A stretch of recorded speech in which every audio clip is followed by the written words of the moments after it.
All right, story time. I have two stories and there's an important lesson to be learned at the end, so bear with me. So it's mid to late January and a lot of drum corps just had their callback audition camps at which final decisions were made regarding who would make the ensemble and who wouldn't.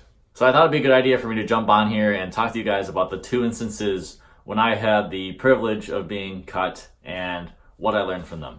And the lesson here can be applied to pretty much anything that happens in your life where you want to be a part of something, but it doesn't work out. It could be your high school soccer team or even a job that you applied for and didn't get.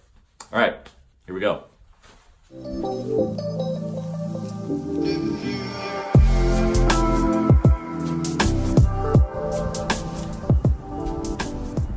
Okay, so it was the summer of 2013. The drum corps season had just ended and this video came out.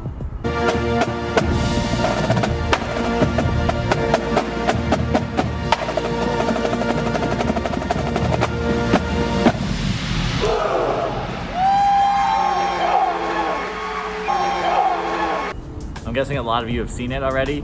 It's a cool video.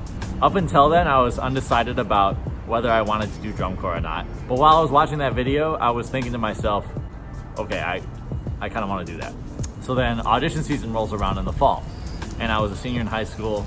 I had awful Asian hair, like just the worst. Like if 15-year-old Justin Bieber and Jackie Chan had a baby, that's what I looked like. I decided I was going to Bluecoats auditions, and I was working really hard to master the packet. I remember I wasn't very good at playing paradiddle-diddles off the left.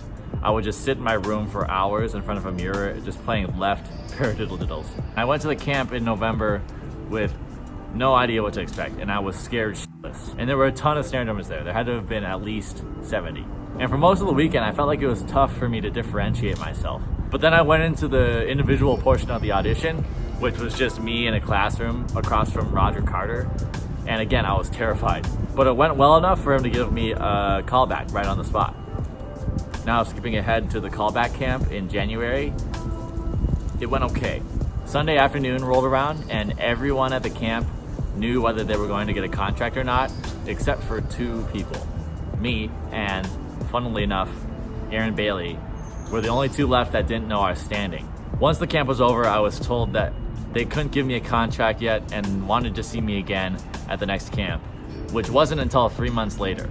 Long story short, at April camp, there were some other more experienced guys that they brought in, and I didn't end up making it. I had made it way farther than I initially thought I was going to, but it was still pretty disappointing. However, it kind of ended up being a blessing in disguise.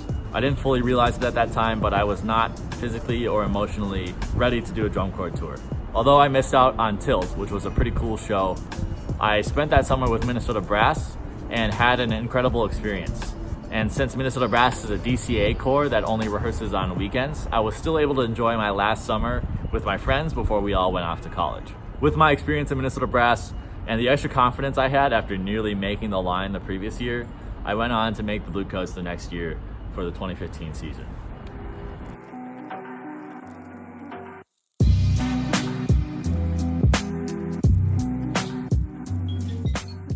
A couple years ago, me and my buddy Zach, who you all know, decided we were going to take a semester off from the University of Minnesota and march Rhythm X for the 2017 WGI season. So I think it was October of 2016. We drove all the way out to Indiana to audition. It was just a really quick one-day audition, and at the end of the day, I was on the instructional staff's list of who would make the line, which made sense to me because I had marched Bluecoats for 2 seasons at that point and was definitely good enough to make the line.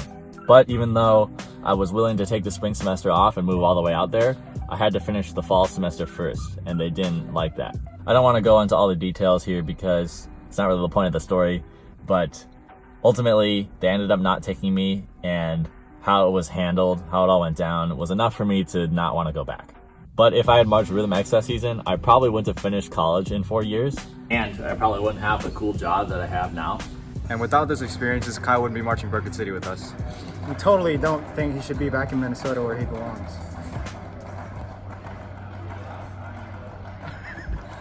So the point of me telling you these stories, maybe some of you auditioned somewhere this year and it didn't work out, and it's okay to be disappointed. It'd be weird if you weren't. But in my experience, getting cut has resulted in different doors opening for me that have actually been better for me in the long run. I think that things tend to happen for a reason, and although that might be hard to see or understand in the moment when you've just been cut, just know that that's what I think, and I'm always right. All jokes aside, if things didn't work out for you this audition season, keep your head up, keep working hard, learn from your experience, and stay optimistic. If you do all those things, good things are gonna come your way. By the way, that picture of me, I'm all dressed up because I was on homecoming court. Because I was cool.